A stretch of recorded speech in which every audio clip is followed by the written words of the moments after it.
Very good evening to my all students at my YouTube platform trending mathematic with Atal. और मैं इसी के साथ आज का वीडियो स्टार्ट करता हूं, और जो है अनेक शब्दों या वाक्यों के लिए एक शब्द के लिए है, उस पर आधारित प्रश्न है। इसमें उस पर आधारित उदाहरण दिए गए हैं, उसकी परिभाषा दी गई है। तो कहने का अभिप्राय ये है कि आप जैसे अनेक शब्दों के लिए, जब अनेक शब्दों या वाक्यों के लिए एक शब्द प्रयोग करते हैं, तो वो कौन से ऐसे वाक्य होते हैं जिनके लिए एक शब्द, कौन सा सटीक शब्द चुना जाता है। तो उनसे आधारित कुछ प्रश्न हैं जो कि सिर्फ आपकी ही नहीं है, सभी जो है हिंदी से संबंधित सभी महत्वपूर्ण परीक्षाओं में पूछे जाते हैं। तो चलिए यहाँ से शुरू करते हैं। लिखा है पहले यहाँ से, कह रहा है कि भाषा में कसावट तभी आती है जब नपे तुले शब्दों का सटीक प्रयोग किया जाए। यानी भाषा, अगर कोई भी अगर हम किसी भी लैंग्वेज को अगर हम बोल रहे हैं या उसका राइटिंग करने में, रिटन वर्क में उपयोग कर रहे हैं, तो उसमें क्वालिटी तभी इंक्लूड होती है जब हम उसमें जो है कुछ ऐसे जो पर्टिकुलर वर्ड हैं उनका यूज करें जो कि बहुत ही मतलब यूनिक टाइप के वर्ड हैं। तो ये सारी चीज़ें हैं। तो कह रहा गागर में सागर भरने की कला जो जानता है उसकी भाषा में उतनी ही कसावट एवं अर्थवत्ता होती है। मतलब कह रहा है कि गागर में सागर मतलब किस तरह से बड़े, है ना, जहाँ कई कई लोग पूरा एक एक वाक्य बोल रहे हैं, आप एक शब्द बोल करके उस भाव को, उस जो उसके प्रश्न का उत्तर दे दीजिए या उसे निरुत्तर कर दीजिए, या इस तरह से कहिए कि जहाँ कई लोग पूरे दो दो तीन तीन चार चार वाक्यों का प्रयोग कर रहे हैं, कई शब्दों का प्रयोग कर रहे हैं, किस तरह से आप जो है उसको बिल्कुल संक्षिप्त में एक ही शब्द जो है उन पूरे वो शब्दों का जो है भाव प्रकट कर दे। तो ऐसा, तो यहाँ पे उससे अभिप्राय है कि गागर में सागर भरने की कला जो जानता है उसकी भाषा में उतनी ही कसावट एवं अर्थवत्ता, अर्थवत्ता का मतलब गुणवत्ता से है कि जो व्यक्ति विद्वान होता है, जिसको शब्दों का ज्ञान होता है, वही व्यक्ति जो है गागर में सागर भरने का मतलब यहाँ पे ये है कि जहाँ पर ज़रूरत हो बहुत सारे शब्दों की, वहाँ एक शब्द का प्रयोग कर दे, वही व्यक्ति क्या है, वो उसी की भाषा उतनी ही जो है क्या होती है, अर्थवत्ता यानी गुणवत्तापूर्ण होती है। जहाँ एक शब्द से काम चल जाता हो वहाँ लंबा चौड़ा वाक्य या वाक्यांश जो है नहीं प्रयुक्त करना चाहिए। यहाँ कुछ ऐसे शब्दों की सूची प्रस्तुत की जा रही है जो वाक्यांश के स्थान पर प्रयुक्त होते हैं। निरर्थक एवं सारहीन शब्दों के स्थान पर यदि एक सटीक शब्द से भाव प्रकाशन हो सके तो यह व्यक्ति की भाषा पर पकड़ को प्रदर्शित करता है। देखिए कि अगर जैसे कई सारे शब्द कहने से अच्छा है कि कोई एक अच्छा शब्द कह दे, तो ऐसा अगर जो व्यक्ति करता है तो उससे ये पता चलता है कि उस व्यक्ति की जो है उस भाषा पर अच्छी पकड़ है, यानी उस व्यक्ति को उस भाषा की अच्छी जानकारी है।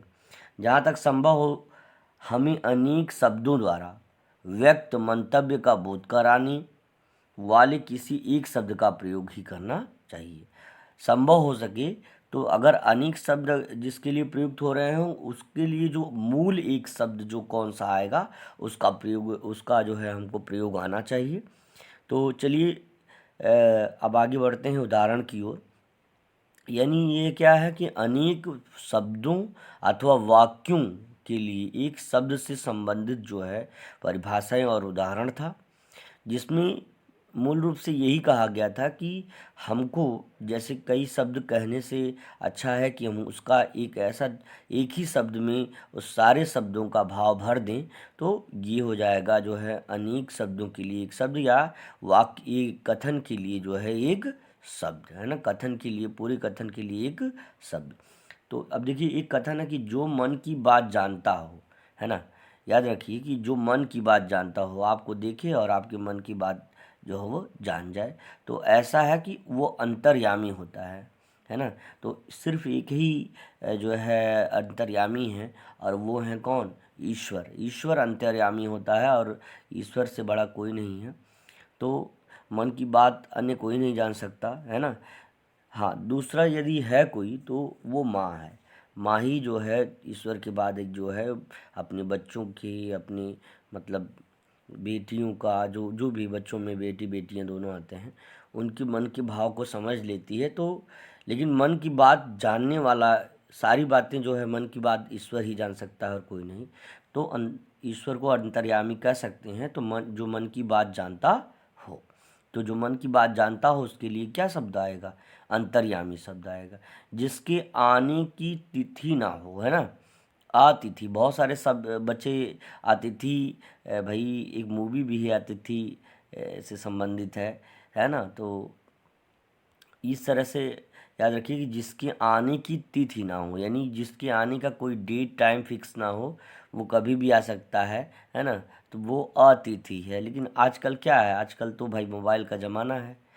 किसी को आना या जाना होता है तो पहले एक बार इन्फॉर्मेशन मिल जाती है, तब इसके बाद हाँ कोई आने वाला है, मामा आने वाले हैं, मौसी आने वाली हैं या बुआ आने वाली हैं, ये बिल्कुल टाइमिंग का पता चल जाता है आजकल।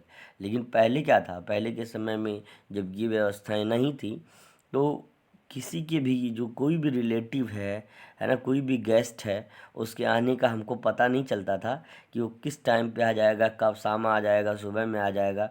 हैं, जब भी मतलब किसी को किसी से मिलना होता था तो अपना, भाई तब इतनी टेक्निक आगे नहीं थी, मोबाइल फ़ोन नहीं था, लेटर तो कोई लिखेगा नहीं कि एक जगह मिलने जाना है किसी से किसी को, तो पत्र तो लिखेगा नहीं। तो वो छोटी छोटी जो है यूनिक सी बातें हैं। तो कहने का अर्थ है कि जिसके आने की तिथि ना हो, है ना, अतिथि होता है ना। और अतिथि, हमारे देश में एक शब्द, एक कथन कहा जाता, अतिथि देवो भव।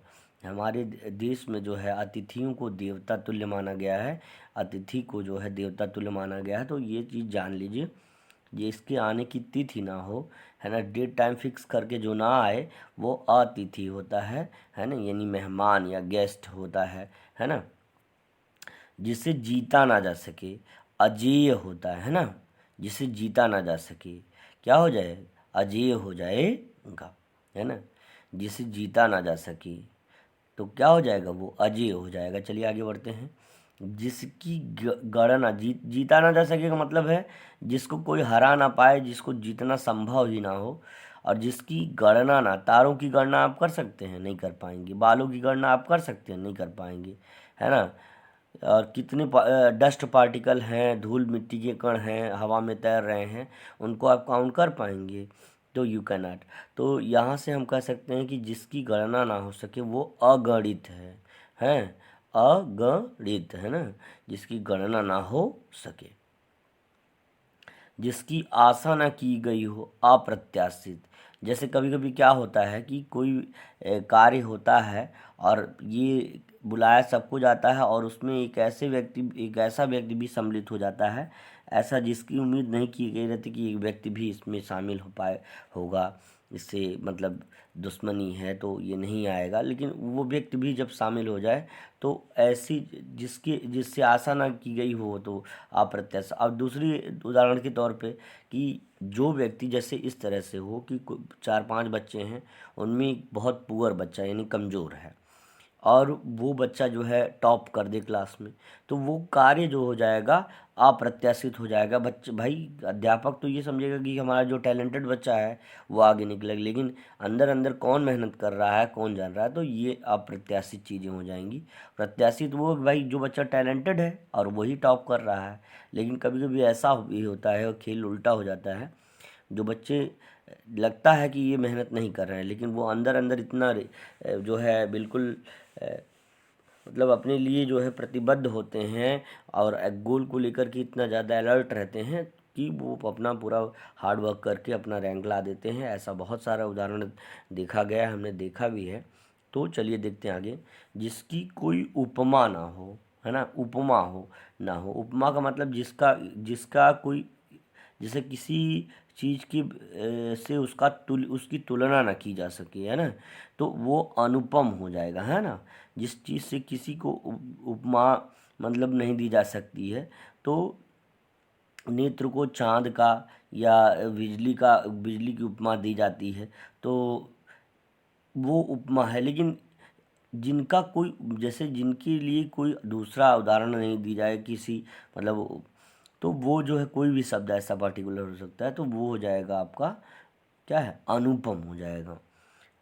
और जिसका उपचार न किया जा सके, असाध्य हो जाएगा, है ना।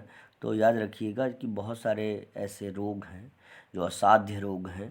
तो जाने दीजिए, रोगों का नाम नहीं लेंगे, लेकिन ये फिर भी जो है रोगों में बहुत सारे असाध्य रोग हैं, बहुत चीज़ें ऐसी होती हैं जो असाध्य होती हैं, है ना।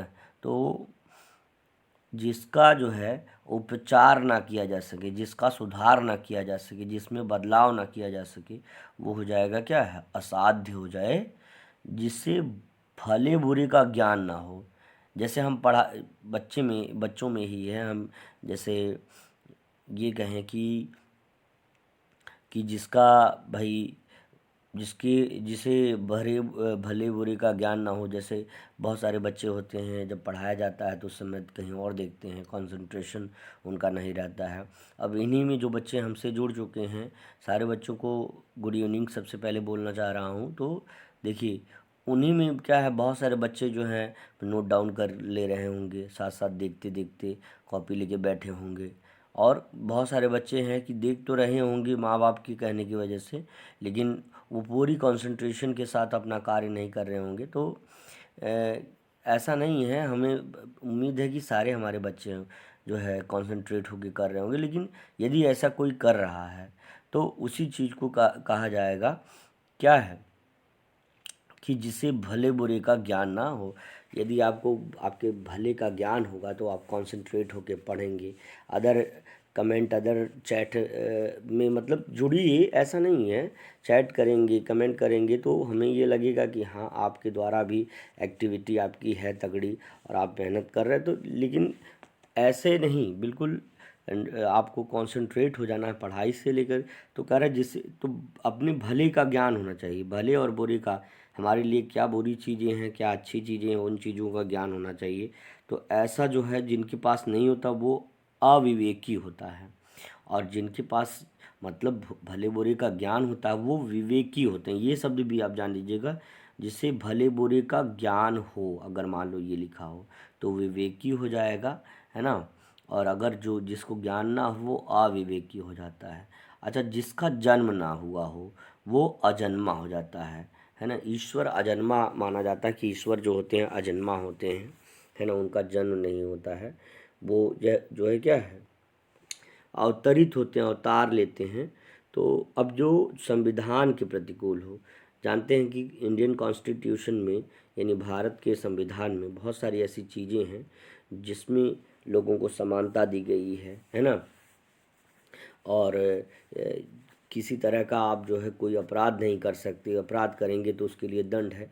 तो और बहुत सारे लोगों को जानते हुए कि ये चीज़ गलत है, लेकिन वो कोई ऐसा कृत्य कर देते हैं जिससे कि उनको क्या है, फिर उसका जो है उसकी सज़ा भुगतनी पड़ती है। तो ऐसे कृत्य को, ऐसे कार्य को जो संविधान के अनुकूल ना हो, प्रतिकूल हो, उससे उल्टा हो, तो असंवैधानिक हो जाएगा। क्या हो जाएगा, असंवैधानिक हो जाएगा, है ना, असंवैधानिक हो जाएगा, है ना। एक तरीके से जो है वो क्राइम हो जाएगा, अपराध हो जाएगा, असंवैधानिक हो जाएगा, है ना। तो कॉन्स्टिट्यूशन के अगेंस्ट कोई कार्य नहीं करना चाहिए, चाहे कोई भी व्यक्ति हो, है ना। तो हम सभी लोगों को संविधान का जो है सम्मान करना चाहिए, और कोई भी असंवैधानिक यानी संविधान के प्रतिकूल कार्य कोई भी नहीं करना चाहिए। चलिए आगे देखते हैं, जो संविधान के प्रतिकूल हो असंवैधानिक होगा। साथ साथ में आप लोग लिखते चलेंगे, बोलते चलेंगे, बोलते भी रहेंगे तब भी याद हो जाएगा। चलिए देखिए, आगे लिखा है कि जो बहुत थोड़ा जानता हो, बहुत थोड़ा, है ना, मतलब कहने का अभिप्राय ये है कि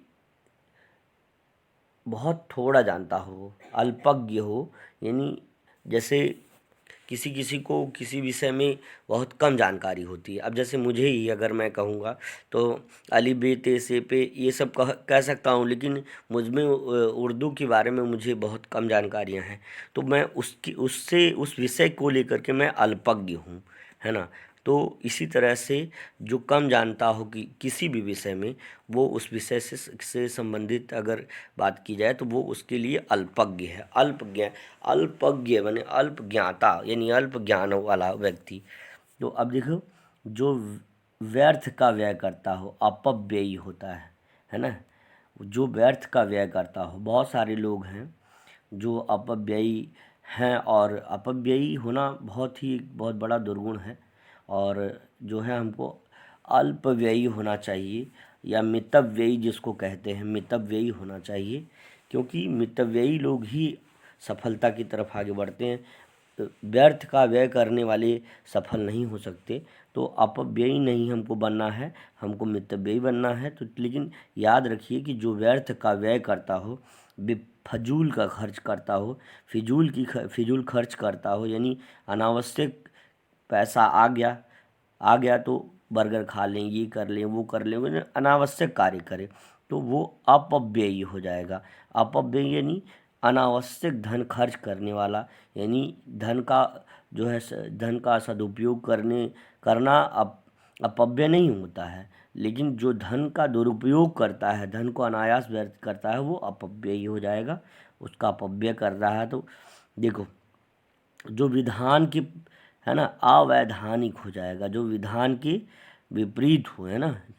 जैसे जो जो बात कही गई हो, जो मतलब जो बनाया गया हो नियम, और उसके अनुरूप ना हो, कोई उसके प्रतिकूल कार्य हो जाए, तो अवैधानिक हो जाएगा, है ना।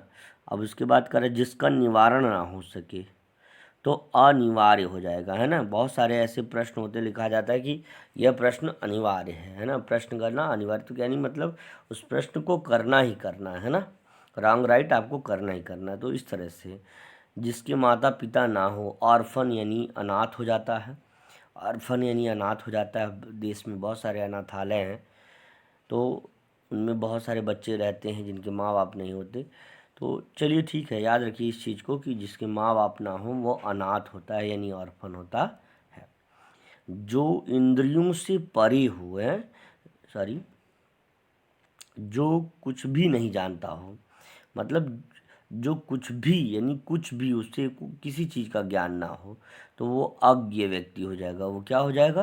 अज्ञ, यानी अज्ञ मतलब आ से मतलब जिससे ना हो, ज्ञ माने ज्ञान, जिसे ज्ञान ना हो, जो कुछ जानता ना हो, वो अज्ञ हो जाएगा, है ना। कह रहा है जो इंद्रियों से परे हो, यानी हमारी देखिए इंद्रियां 5 हैं। एक है नाक, जिससे हम घ्राण इंद्रिया हम कहते हैं, जिससे हम जो है किसी चीज़ को सूंघ लेते हैं, उसके जो है सुगंध को, उसकी दुर्गंध को हम पहचान लेते हैं। स्वाद इंद्री है आपकी, जिह्वा है, जीभ, जिससे हम जो है स्वाद लेते हैं, खट्टा मीठा तीखा कड़वा कसैला। और स्वर्ण इंद्री है, तो ये इंद्री क्या करती है? ये सुनने का सुरीली आवाज़ है, खड़ूस टाइप की आवाज़ है, कड़वी आवाज़ है, तेज़ आवाज़ है, तो इस तरह से। और फिर जो है ये हमारी जो स्पर्श इंद्रिय, यानी जिसको हम छूते हैं तो हमको एहसास होता है, तो इस तरह से।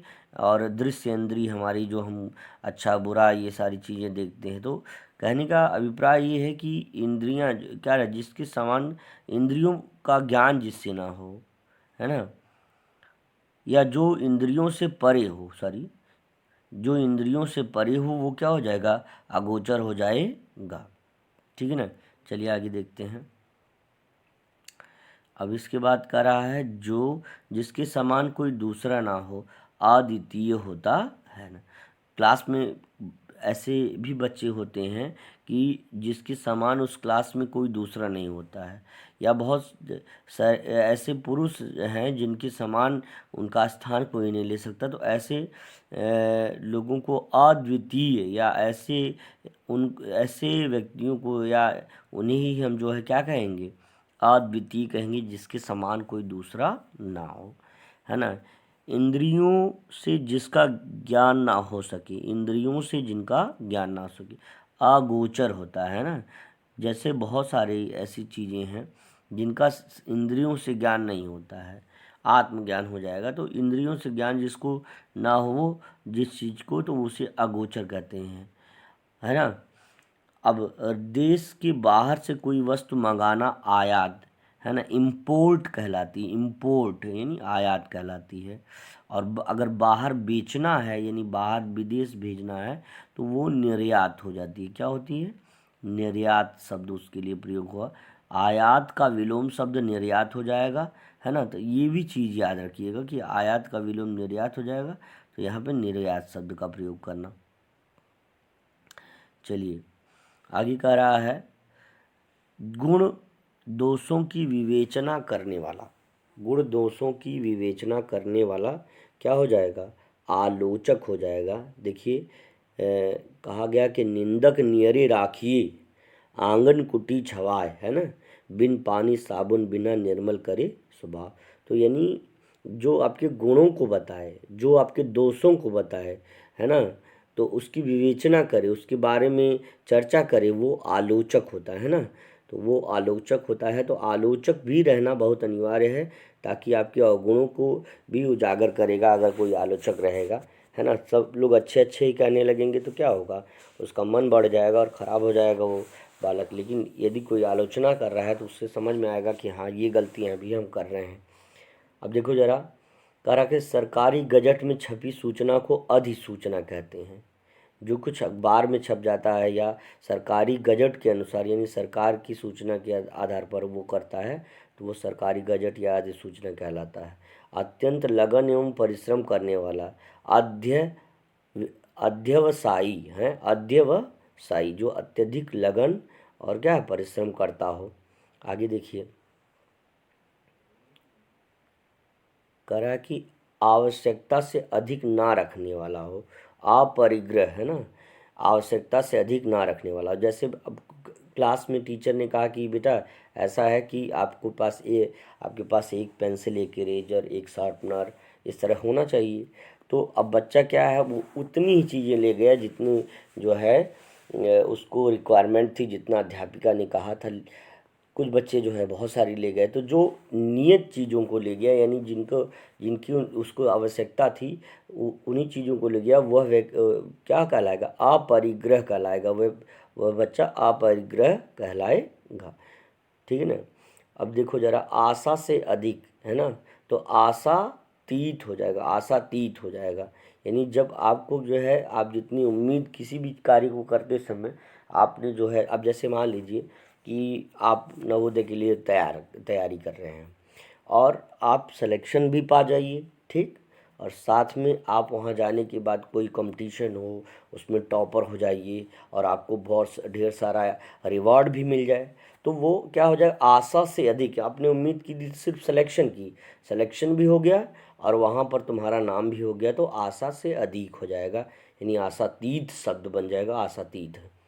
आदि से अंत तक, है ना, आद्यंत हो जाएगा, आद्यंत, है ना, आद्यंत यानी जो आदि से अंत तक, यानी धरती के प्रारंभ से धरती के अंत तक अगर कुछ वास्तव में है तो वो ईश्वर की उपस्थिति है, प्रकृति की शक्ति की उपस्थिति है। तो ये याद रखिएगा कि आदि से अंत तक। आत्मा परमात्मा संबंधित, आध्यात्मिक, है ना, आध्यात्मिक जो चीज़ें हैं वो आत्मा और परमात्मा के संबंध के विषय में है। ऋषियों के रहने का एवं अध्यापन का स्थान आश्रम कहलाता था। यानी ऋषि जहाँ पर रहते थे, जहाँ पर ऋषि मुनि रहते थे, तपस्या करते थे और वहाँ पर शिक्षण कार्य भी करते थे। अध्यापन यानी शिक्षण होता है, पढ़ाने का काम करते थे, तो उनका आश्रम होता था। पहले आश्रम व्यवस्था में बच्चे जाकर के अध्यापक के पास रहते थे और पढ़ते थे वहाँ पर। घुटनों तक लंबी भुजाओं वाला यानी भगवान राम अजान बाहु थे, है ना। ईश्वर को ऐसे लोग जो है, गौतम बुद्ध को भी शायद अजान बाहु जाना जाता है। अब इसके बारे में पूरी क्लियर नहीं है हम, लेकिन ऐसे लोग जो है ईश्वरीय गुण वाले होते हैं, जिनकी जो है भुजाएं जो होती हैं, यानी क्या है, घुटनों से लंबी भुजा होती है, घुटनों से भी आगे बढ़ जाती है। जब हाथ सीधा हम करके खड़े हो जाएं तो बहुत लोग ऐसे होते हैं जो ईश्वरीय प्रकृति के होते हैं या भाई, तो ऐसे लोगों को क्या है कि हाथ जो है घुटने से नीचे पहुंच जाते हैं जब वो स्ट्रेट खड़े रहते हैं। तो ऐसे लोगों को अजान बाहु कहा जाता है, अजान बाहु कहा जाता है। पूर्व एवं उत्तर की दिशा के बीच का कोण ईशान कहलाता है। जैसे अब देखिए, इसको दर्शाने के लिए अब देखिए ये जो है, ये मैप में ये ईस्ट डायरेक्शन है, EAST यानी ईस्ट यानी पूर्व दिशा है ना। अब ये पूर्व दिशा है और फिर इसके बाद क्या रहा है कि पूर्व एवं उत्तर दिशा, ये देखिए आपका नॉर्थ डायरेक्शन है, नॉर्थ है ना, नॉर्थ है यानी उत्तर दिशा है। तो नॉर्थ डायरेक्शन, अब बीच वाली जो दिशा ये वाली होगी, ये तो पूर्व इधर हो गया। अब देखिए, अब ये दिशा तो आपकी पूर्व हो गई और ये दिशा आपकी उत्तर हो गई, और बीच में जो दिशा इस तरह से निर्देशित हो रही है, तो ये दिशा आपकी क्या हो जाएगी, ईशान हो जाएगी। इस दिशा को हम क्या कहेंगे, ईशान कह देंगे। तो इस चीज़ को आप जानते रहिएगा। चलिए आगे बढ़ते हैं। अब क्या है, नीले रंग का कमल है ना, यदि कहीं नीले रंग का कमल है तो उसे हम इंदिवर कहेंगे, है ना, इंदिवर कहेंगे। अगर नीले रंग का कमल है तो इंदिवर हो जाएगा, इंदिवर हो जाएगा। अब इसके बाद जो है उपजाऊ है ना, उपजाऊ जमीन को उर्वरा कहते हैं। उपजाऊ जमीन है ना, उर्वरा कहते हैं। उर्वर है ना, उर्वर ज़मीन है, लोग कहते हैं बहुत उर्वर ज़मीन है भैया, बहुत इसमें उपज होती है, तो ऐसी उपजाऊ ज़मीन को उर्वर कहते हैं, उर्वरा है ना। अब इसके बाद जो है दो पहाड़ों के बीच का खाली स्थान है सम स्थान। कैसा स्थान होना, सम स्थान होना, यानी समान स्थान, समतल स्थान। तो यहाँ उपत्यका उपत्यका हो जाएगा, उपत्यका, क्षम्यताम, उपत्यका हो जाएगा। कह रहा अब इसके बाद कह रहा है जिसके विषय में उल्लेख करना हो, यानी जिसके विषय में उल्लेख करना हो उल्लेखनीय हो जाएगा।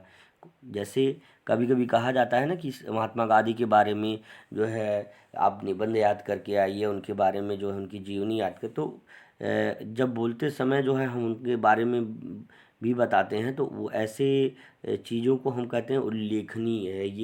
ये जो है उल्लेखनीय था, यानी इसके बारे में उल्लेख करना आवश्यक है। कह रहा आसपास बैठकर किसी विषय पर विचार करना, है ना, आसपास बैठकर किसी भी विषय पर विचार करना उपनिषद कहलाएगा। आसपास बैठकर जब कभी पहले, या जो लेखक होते थे पुराने, जिन्होंने उपनिषदों की रचना की है, तो बैठ कर के विचार करते थे, मंथन करते थे, मनन करते थे, उसके बाद जो कुछ लिखते थे, तो ऐसी पुस्तक को ही, ऐसी चीज़ को हम उपनिषद की संज्ञा देते हैं। जिसने ऋण चुका दिया हो वो ऋण हो जाएगा, है ना। तो एक चीज़ याद रखिएगा कि इस तरह से हम समझ सकते हैं, हम पिता के ऋण से ऋण हो सकते हैं, लेकिन माँ के ऋण से ऋण नहीं हो सकते, माँ का ऋण कभी चुका नहीं सकते, है ना। तो याद रखिए, ऋण मतलब जो है, जो कभी, जो क्या है, जिसने ऋण चुका दिया हो, यानी यदि आप किसी से 10 रुपये उधार लिए हों और फिर आपने वापस कर दिया, तो आपके पास कोई उधार नहीं है और ना ही आपके पास कोई धन है, तो इस तरह से ऋण हो गए चुके हैं आप, यानी ऋण मुक्त हो चुके, तो ऋण शब्द उसके लिए प्रयोग। बीज से जन्म लेने वाला उद्बीज हो जाएगा, है ना, बीज से जन्म लेने वाला, है ना, उद्बीज हो जाएगा। कोई भाई कोई जो है पौधा जो बीज से जन्म लेता है उद्बीज हो जाएगा। बहुत सारे पौधे तने से जो है विकसित होते हैं। तो ये सारी चीज़ें याद रखिए कि जो बीज से होता है तो वो उद्बीज हो जाएगा, और जो तो यानी याद रखिए कि जिसका करना है इच्छा पर निर्भर हो, जिसका करना इच्छा पर निर्भर हो, यानी बहुत सारे ऐसे कार्य हैं जो ऐच्छिक हैं, यानी इच्छा के अनुसार हैं। जैसे अगर आपको पढ़ने का मन कर रहा है तो वो कार्य आपका ऐच्छिक हो गया, लिखना ऐच्छिक हो गया। लेकिन जब आपको जो है मतलब कोई भी अन्य समस्या होगी तो उसके वो अनैच्छिक क्रिया है, यानी वो करना अनिवार्य हो जाएगा आपके लिए, है ना। तो ये इस चीज़ को जानते रहिए कि जो हम अपनी इच्छा से करें वो ऐच्छिक हो जाएगा, और जो इच्छा से ना करें अनैच्छिक शब्द हो जाएगा। तो यानी जिसका करना इच्छा पर निर्भर हो ऐच्छिक, है ना, ऐच्छिक कहेंगे। फिर कह रहा हाथी के बच्चे को क्या कहेंगे, कलभ, है ना, कलभ कहेंगे। याद रखिए, हाथी के बच्चे को कलभ कहते हैं, है ना, कलभ, क्या कहते हैं, कलभ।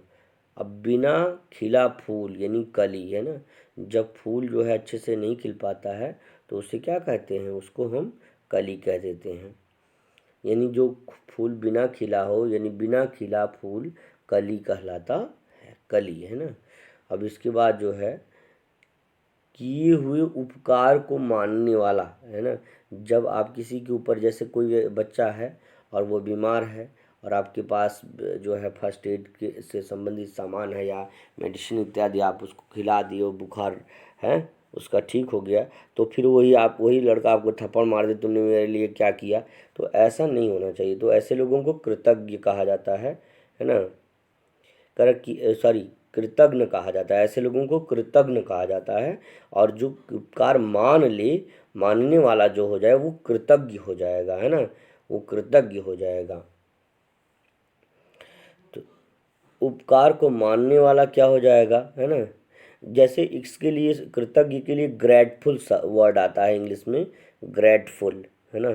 ग्रेटफुल जो वर्ड आता है वो जो है कृतज्ञ के लिए, अनग्रेटफुल यानी कृतज्ञ शब्द जो उपकार न मानता हो, जो किसी की सहायता का महत्व न रखता हो, वो कृतज्ञ हो जाएगा, है ना। ऐसे लोगों को दुष्ट भी कहा जा सकता है। तो कृतज्ञ नहीं होना चाहिए, हमको कृतज्ञ होना चाहिए। अगर कोई हमारे साथ सहयोग कर रहा है तो उसका हमको उपकार मानना चाहिए, ठीक है ना। तो चलिए एक बार पहले बच्चों का कमेंट पढ़ लेते हैं। Very good evening, very good evening all of you, very good evening Swati, Adrika, कशिश वर्मा, बहुत अच्छे बेटे, वेरी गुड इवनिंग, बहुत बहुत बड़े, बहुत अच्छा बेटा। तो आप लोग मेहनत से पढ़ते रहिए, बिल्कुल बिल्कुल स्वाति, बिल्कुल गौरांशी, पम्मी सोनकर, सात्विक, ओम मिश्रा, अर्पित वर्मा, हाँ गुड इवनिंग बेटे, गुड इवनिंग। अंश तिवारी देखिए बेटा, हाँ शिवा तिवारी। तो इस तरह से पंकज यादव, ठीक है, गुड इवनिंग, ठीक है बेटा। हाँ निसार अंसारी यानी नुमान, ठीक है, गुड इवनिंग नुमान। तो कहने का अभिप्राय ये है कि आप लोग बिल्कुल बहुत ही अच्छा प्रदर्शन आप लोगों का रह रहा है, सारे बच्चे अपना मेहनत से कर रहे हैं। कशिश का कहना रहता था कि जो है सर हमारा नाम नहीं लेते, तो देखो कशिश आपका नाम भी ले लिया और आपने कमेंट भी किया है और लाइव आप जुड़ी भी हुई हैं, तो अच्छी बात है। इस तरह से आप लोग जुड़े रहिए और जुड़ करके पढ़ते रहिए। नाम लेना और कमेंट करना तो ऐसा कुछ नहीं है, बिल्कुल पढ़ाई सबसे मूल है। पढ़ाई करेंगे, आगे बढ़ेंगी तो वो एक जो है सक्सेस दिलाने का पूरा काम करेगा, तो याद रखिएगा। चलिए आगे देखिए, चलिए आगे बढ़ते हैं बेटे। तो अब देखो, जो उपकार को मानने ना मानने वाला हो वो व्यक्ति क्या हो जाएगा, कृतज्ञ यानी अनग्रेटफुल हो जाएगा।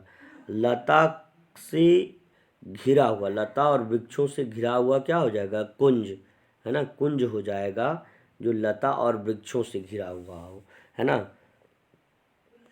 जिसने कार्य कर लिया हो, कृतकार्य हो जाएगा, है ना। जो कार्य जिसने कर लिया हो, अगर कोई व्यक्ति इसका जो कार्य दिया गया हो और वो कार्य कर लिया हो तो उसको कृतकार्य कह सकते हैं हम।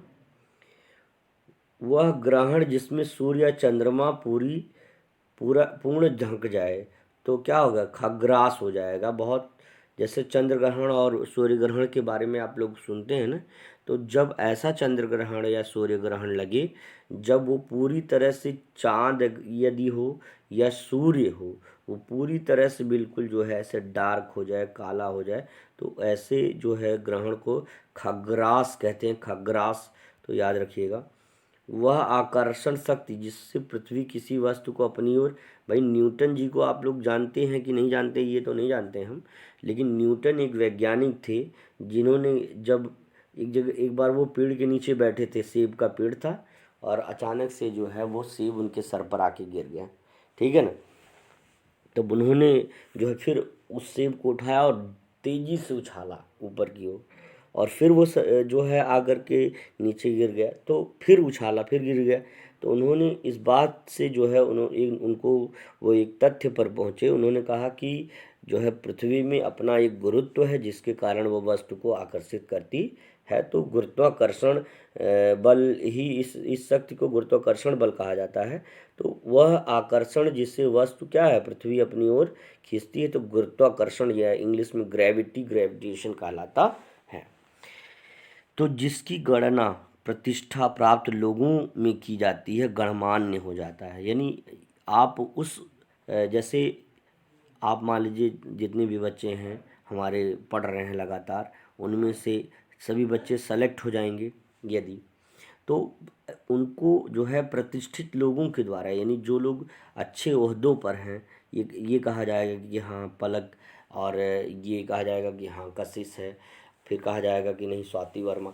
तो इस तरह से कहने का मतलब ये है कि जैसे आद्रिका है, वीर सिंह हैं, प्रखर दुबे हैं, नंदिनी हैं, और प्रखर तिवारी हैं, और इसी तरह से विवेक कुमार हैं, प्रियम पांडे हैं। तो कहने का मतलब है कि सभी लोग जुड़ करके जिस तरह पढ़ रहे हैं, अगर आप लोग सफलता प्राप्त कर लेंगे तो जो बड़े बड़े लोग हैं उनमें भी आप क्या है आपकी प्रतिष्ठा बढ़ जाएगी। या कोई भी जब भी आप आएंगे या जहाँ भी रहेंगे ये कहा जाएगा कि हाँ जो है टैलेंटेड बच्चों में से आप एक हैं। तो ऐसे लोगों को गणमान्य कहा जाता है। कोई भी बच्चे, कोई भी व्यक्ति रहे जिनको प्रतिष्ठित लोगों के द्वारा भी सम्मान मिले तो वो गणमान्य हो जाएगा, है ना।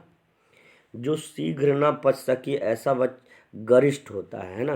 लोग कहते हैं कि जो है हमको जैसे मीट नहीं खाना चाहिए, मांसाहार नहीं खाना चाहिए, लहसुन नहीं खाना चाहिए, है ना, गार्लिक और ऑनियन, है ना, गिंगर, इस तरह की चीज़ों को, जैसे मसाले नहीं खाने चाहिए ज़्यादा, है ना।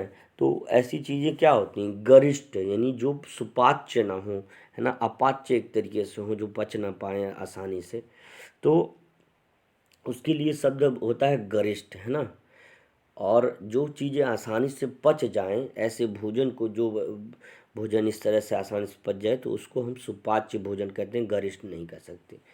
तो इस चीज़ को भी आप ध्यान रखिए कि जो है गरिष्ठ भोजन नहीं करना चाहिए। ज़्यादा से ज़्यादा जूस पीजिए, मिल्क अगर है तो मिल्क की फीडिंग कीजिए, और पानी खूब पीजिए, और बिल्कुल हरी साग सब्जियों का सेवन करिए, है ना। तो गरिष्ठ भोजन कभी कभार खा लेना चाहिए, लेकिन बार बार खाने से जो है रोगों का घर बन जाता है। तो इस तरह से याद रखिए कि जो आसानी से ना पच सके गरिष्ठ हो जाएगा, जो गाया जा सके गेय हो जाएगा। बहुत सारे ऐसे गीत हैं, अब हम मान लो हिंदी भाषी हैं, हिंदी भाषा में गीत आएगा तो गा लेंगे, और वहीं कन्नड़ में गीत आए तो हम उसके वर्ड और सेंटेंस में ही फंस जाएंगे, तो कहाँ गा पाएंगे, तो हमारे लिए गेय नहीं होगा। तो यानी जो गाया जा सके सिंपली उसको गेय कहेंगे। घृणा करने के योग्य घृणास्पद हो जाएगा, यानी जिससे घृणा की जाए, है ना। कोई व्यक्ति ऐसा हो जो कुकृत्य किया हो और गलत कार्य किया हो, जिससे लोग जो है देख करके ही उससे क्या है उसकी तरफ मुंह फेर ले रहे हैं, उससे उसके तरफ देखना नहीं चाह रहे हैं, तो उससे मुंह फेर ले रहे हैं, तो वो ऐसा व्यक्ति घृणास्पद हो जाएगा, घृणा करने के योग्य हो जाएगा। अब आगे देखो, जिसके हाथ में चक्र हो, तो ऐसा कौन है, ऐसा भगवान विष्णु भी हैं, और ऐसे भगवान कौन हैं, है ना, कृष्ण भी हैं, जिनके हाथ में चक्र हो, तो ऐसे चक्रपाणी भगवान श्री कृष्ण हैं। तो याद रखिएगा चक्रपाणी, उन्हें चक्रपाणी भी कहा जाता है, कान्हा भी कहा जाता है, मोहन भी कहा जाता है, कृष्ण भी कहा जाता है, गिरधर गोपाल भी कहा जाता है ना। तो ये सारी चीज़ें जो है, घनश्याम भी कहा जाता है, तो बांके बिहारी भी कहा जाता है, बहुत सारे उनके नाम हैं। तो याद रखिएगा चक्रपाणी भी उनको कहा जाएगा। तो चक्रपाणी शब्द याद रखिए पर्याय भी हो जाएगा, और जिसके हाथ में चक्र हो ऐसे व्यक्ति को चक्रपाणी कह सकते हैं। जो चिरकाल तक जीवित रहे, चिरंजीव, यानी जिसकी उम्र बहुत ज़्यादा हो, बहुत लंबे समय तक जो जीवित रहता हो, वो क्या हो जाएगा, चिरंजीव हो जाएगा, है ना। और जिसके मस्तक, यानी भगवान शिव के बारे में बात हो रही, चंद्रमौली भी, चंद्रमौली, चंद्रशेखर, है ना, पशुपतिनाथ, और क्या है, भोले, काल भैरव, है ना, रुद्र, ये सब भगवान शंभू के जो है पर्याय हैं। याद रखिए कि जिसके मस्तक पर चंद्रमा हो तो उनके मस्तक पर ही चंद्रमा विराजमान है। शिव के यानी वो क्या हो जाएंगे, चंद्रमौली हो जाएंगे, जिनके मस्तक पर चंद्रमा विराजमान हो। याद रखिएगा आप लोग सभी लोग, है ना। अब याद रखिए, कह रहा है कि गद्य पद्य मिश्रित रचना चंपू कहलाती है। यानी जिस रचना में गद्य का भी समावेश हो, यानी कहानी भी हो, निबंध लिख कुछ भी, जैसे जो उसमें रीडिंग करने वाला भी हो, और पद्य यानी कविता पाठ से संबंधित भी चीज़ें आई हों, तो ऐसी चीज़ को हम चंपू कहते हैं। चंपू है ना, चंपू महाराज, थोड़ा सा याद भी आप लोग रखा करिए, है ना। तो याद रखिएगा, चंपू होता है वो चीज़ जिनमें गद्य यानी जिनमें पोयम भी हो और जिसमें स्टोरी भी हो। तो गद्य और पद्य अगर जब दोनों रहेगा तो ऐसी चीज़ों को हम चंपू कह सकते हैं। चलिए, सेना के रहने का स्थान जो है छावनी होती है। सेना के रहने का स्थान क्या होता है, छावनी हो जाती है। छिपकर आक्रमण करने वाला छापा मार हो जाएगा। इंद्रियों को जीतने वाला जितेंद्रिय, है ना, याद रखिए, इंद्रियों को जीतने वाला जितेंद्रिय होता है ना। इंद्रियों को जीत लेता है वही व्यक्ति क्या हो जाएगा, जितेंद्रिय, है ना। ये जो जीत हासिल किया हो इंद्रियों पर, जीतने की इच्छा रखने वाला जिगीषु हो जाएगा। क्या हो जाएगा, जिगीषु। अब इसके बाद कर रहा है जानने का इच्छुक, जिज्ञासु, है ना। बच्चों को क्यूरियोसिटी होनी चाहिए, क्यूरियस होना चाहिए। अब जैसे जो जो चीज़ें आपको बताई जा रही हैं, इनको जानने की इच्छा आपके अंदर पहले से ही होनी चाहिए, तो जिज्ञासु आप होंगे। आपको जिज्ञासु यानी क्यूरियस कहा जाएगा। जीवित रहने की इच्छा जो है जिजीविषा, है ना। तो बहुत सारी बालिकाओं का भी नाम जिजीविषा होता है। तो याद रखेंगे यहाँ से कि जिनको जीने की इच्छा हो, है ना, जीवित रहने की इच्छा जिसके अंदर हो, वो जिजीविषा। तो कह रहा कि वह स्थान जहाँ सिक्के ढाले जाते हैं टकसाल कहलाता है। जहाँ पर कॉइन्स बनते हैं, ऐसे जो है जगहों को टकसाल कहा जाता है। आगे देखिए, गंगा यमुना सरस्वती का संगम कहाँ पर है, त्रिवेणी यानी इलाहाबाद। आप प्रयागराज जानते हैं, महाकुंभ जहाँ लगता है, तो ऐसे जगह क्या है, गंगा यमुना सरस्वती का संगम होता है। नासिक में भी संगम होता है ना। तो बहुत सारी जगहों पर संगम होता है। तो जहाँ तीन नदियों का संगम हो तो उसे क्या कहेंगे, त्रिवेणी कहेंगे। तीन नदियों का समागम जहाँ पर होता हो, तो ऐसा हमारे उत्तर प्रदेश में प्रयागराज है ना। तो वहाँ पे महाकुंभ भी इसी अवसर पर लगता है। तो दोनों बाहों के बीच का स्थान त्रिकुटी, है ना, त्रिकुट हो जाएगा। दो, जैसे ये दो एब्रोज हैं, आप देख रहे हैं यहाँ पर, ये भी ये एब्रोज है, इस तरह से एब्रोज है, ये है। और ये आपकी आइज़ हैं, और ये आपकी जो है आइज़ हैं, और ये जो बीच का स्थान है आपका, ये जो स्थान है, इसी को हम त्रिकुटी कहते हैं। त्रिकुटी, ये जो भाई देखिए, आपकी ये आँखें हैं, ये आपकी आँखें हैं, और ये आईब्रोज हैं आपके, है ना, ये आईब्रोज हैं, और इनके बीच का जो ये स्थान है ना, ये जो बीच का स्थान है, ये देखिए आपके, ये जो बीच का स्थान है, ये त्रिकुटी हो जाएगा। त्रिकुटी इसी को कहेंगे, क्या कहेंगे, त्रिकुटी कहेंगे, ये जो बीच का स्थान है। तो याद रखेंगे। आई होप आप लोगों को आसानी से समझ में आ रहा होगा, है ना। अब अगर जिसने सब कुछ त्याग दिया हो त्यागी हो जाएगा, तो ऐसा नहीं करना भैया, आप लोगों को त्यागी नहीं, आप लोगों को सिर्फ इस चीज़ का त्याग करना है कि आप लोगों को निद्रा त्यागनी है। आप लोगों को जो है आलस्य त्यागना है, सब कुछ मत त्यागना, ठीक है ना। तो चलिए देखिए, त्यागी मजाक था एक बेटा, तो ज़्यादा सीरियस मत ले लेना आप लोग। त्यागी वो व्यक्ति होता है जो सब कुछ त्याग देता है। तो जिसने सब कुछ त्याग दिया हो त्यागी हो जाएगा। त्याग से त्यागी समझ लेना, त्याग किया तो त्यागी हो गया, ठीक है ना। अब इसके बाद करा कि जो त्यागने की योग्य हो, है ना, जो त्याग देने का, भाई परिवार में कभी कभी ऐसे लोग हो जाते हैं कि जो क्या होते हैं, जो हम उम्मीद नहीं करते कि ऐसे भी लोग परिवार के सदस्य हैं, तो लोग उनको क्या है, त्याग देना चाहते हैं कि अब चले जाएं ही तभी अच्छा है। तो ऐसे लोगों को त्याज्य या अवगुणों को, जो अवगुण जो होते हैं वो शरीर रूपी घर में रहते हैं तो उन अवगुणों को त्याग देना चाहिए। वो त्यागने योग्य होते हैं तो त्याज्य होते हैं, उनको याद रखिए। पति पत्नी का युग्म क्या कहलाता है? दंपति, जिसको इंग्लिश में कपल वर्ड जिसके लिए यूज होता है। जहाँ जाना कठिन हो वो दुर्गम होता है। जहाँ जाना कठिन हो ऐसी जगह क्या है? हिमालय पर जाना भाई कठिन है, बहुत ज़्यादा कम टेम्परेचर पाया जाता है ना। तो ऐसी जगहें या बहुत सारी ऐसी जगहें हैं जहाँ मतलब जाना बिल्कुल ही कठिन है, बहुत दिक्कतें वहाँ पर जाने के बाद फेस होनी करनी पड़ती, तो ऐसी जगह को दुर्गम कहा जाएगा। शीघ्र चलने वाला जो है द्रुतगामी है, शीघ्र चलने वाला, अच्छा तुरंत काम का होने वाला हो तो वहाँ द्रुतगामी शब्द का प्रयोग हो जाएगा। जंगल की आग को क्या कहते हैं? दावाग्नि कहते हैं, है ना, दावाग्नि। जंगल में जब आग लग जाए तो उसको दावाग्नि कहते हैं, इस चीज़ को याद रखिएगा। जो नासवान होता है नश्वर, है ना, जो आसानी से मिट जाए वो नश्वर होता है। और मांस रहित भोजन, है ना, जब देखिए मांस रहित भोजन जब हो तो वो क्या हो जाएगा? निरामिष हो जाएगा, निरामिष हो जाएगा। जिस भोजन में मांस जो है ना हो, है ना, रहित का मतलब यहाँ पे ना हो, है ना, जहाँ पर ना हो क्या? जहाँ पर मांस ना हो, जिन भोजन में मांस ना हो वो निरामिष हो जाएगा। याद रखिए कि जिस भोजन में मांस ना हो वो निरामिष हो। जो ईश्वर में विश्वास नहीं रखता हो, नास्तिक। अच्छा, जो ईश्वर में विश्वास रखता है वो आस्तिक हो जाएगा। याद रखिएगा कि जो ईश्वर में विश्वास रखता है वो क्या हो जाएगा? वो आस्तिक हो जाएगा, वो आस्तिक हो जाएगा बेटा। तो याद रखिएगा, जो ईश्वर में विश्वास रखता है वो आस्तिक, और जो ईश्वर में विश्वास नहीं रखता है तो वो महाराज कौन हो जाएंगे? वो नास्तिक हो जाएंगे। याद रखिएगा। तो ईश्वर में विश्वास बेटा करना चाहिए, है ना, क्योंकि विज्ञान कितना भी है अभी भी बहुत कुछ उसको ढूंढना बाकी, और सदियों सदियों तक विज्ञान खोज करता ही रहेगा। लेकिन बिना किसी शक्ति की ये पूरा विश्व संचालित नहीं हो सकता। तो कोई ना कोई एक शक्ति है जिसको हम ईश्वर का नाम देते हैं।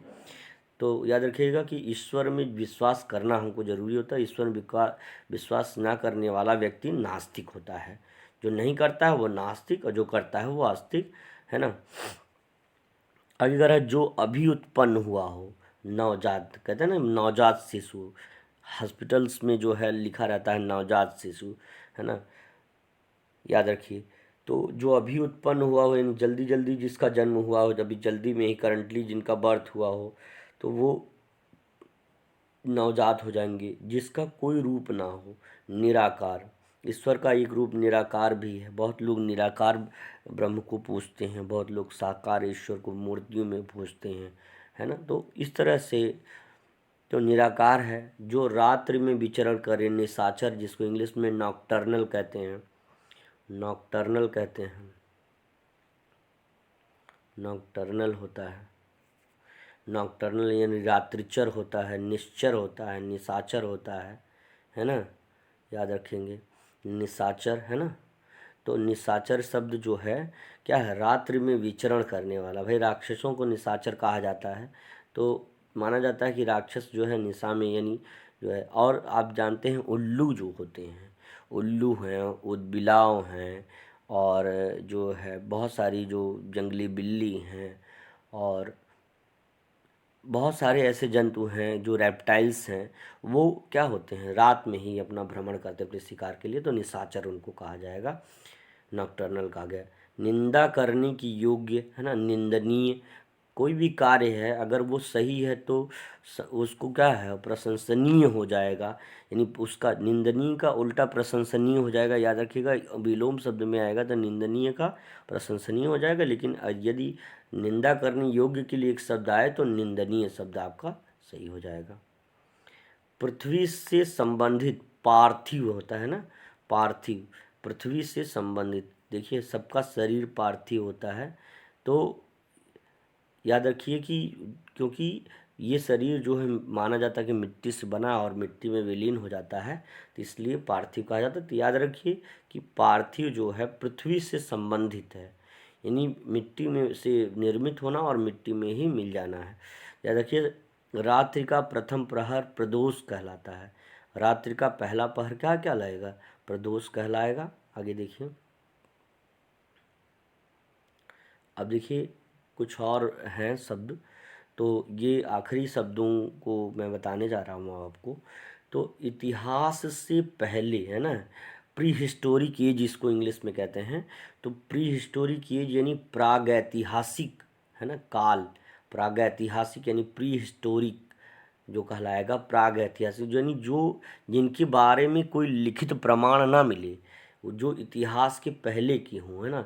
इतिहास भाई जिस जब से इतिहास हिस्टोरियन मानते हो कि हाँ ये चीज़ ये लिखित मिला है, इनके बारे में ये जानकारी, इनके बारे में यात्रा वृत्तांत है, ये है वो, तो ये इतिहास से पहले कुछ जो चीज़ें जो घटनाएं घटी हों प्रागैतिहासिक करा। मार्ग के लिए नाश्ता क्या हो, पाथेय, है ना, पाथेय होता है ना। सतुआ तुआ पहले के लोग ले जाते थे रास्ते में, जो है खाने पीने के लिए, जब लोग कहीं यात्रा पे निकलते थे, तो वो चीज़ पाथेय याद रखिएगा कि मार्ग के लिए जो चीज़ें ले जाते पाथेय हो जाएंगी। फिर चलिए आगे देखें, यौवन एवं शैशव की संधि जो होती है वह संधि हो जाएगी, क्या हो जाएगी, यौवन और शैशवावस्था की जो संधि होगी, शिव का उपासक शैव हो जाएगा, जो शिव की उपासना शैव हो जाएगा, है ना। और शक्ति का यानी देवी का उपासक शाक्त हो जाएगा, शाक्त हो जाएगा। विष्णु का उपासक वैष्णव हो जाएगा। शरण पाने का इच्छुक शरणार्थी हो जाएगा। और जो जो शरण में आया हो, है ना, शरणागत हो जाएगा, शरण में आने वाला। और शत्रुओं को मारने वाला शत्रुघ्न हो जाएगा।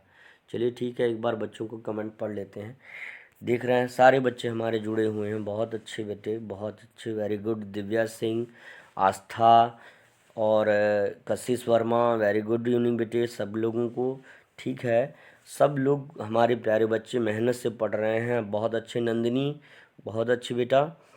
और इसी तरह से आयुष साहू, और हाँ बिल्कुल बिल्कुल गुड इवनिंग है बेटा। और आशुतोष सिंह, गुड इवनिंग बेटा। देखिए बार बार गुड इवनिंग लिखने से नहीं है, बिल्कुल ये है कि आप सब लोग बस मन तन धन लगा करके अपना पढ़िए। उत्सव उपाध्याय गुड इवनिंग बेटा। और हाँ इसी तरह से हाँ प्रियम पांडे गुड इवनिंग। और चलिए ठीक है, सारे बच्चों को हम देख चुके हैं, यहाँ पर लाइव का कमेंट आपको देख रहे हैं। बिल्कुल सब बच्चों को वेरी गुड इवनिंग है। और इसी तरह से हम प्रयत्नरत हैं आप लोगों के लिए, और आप लोग भी बिल्कुल प्रयत्नरत रहिए। और सभी लोगों को मैं कह रहा हूँ कि सिलेक्शन दिलाना मेरी जिम्मेदारी है, पढ़ना आपकी जिम्मेदारी है। पढ़िए मेहनत से और आगे बढ़िए, और मैं आपके लिए यहाँ से पूरा प्रयत्न 100% प्रयत्न करूँगा। ठीक है, थैंक यू, तब तक के लिए best of luck, thank you, see you tomorrow.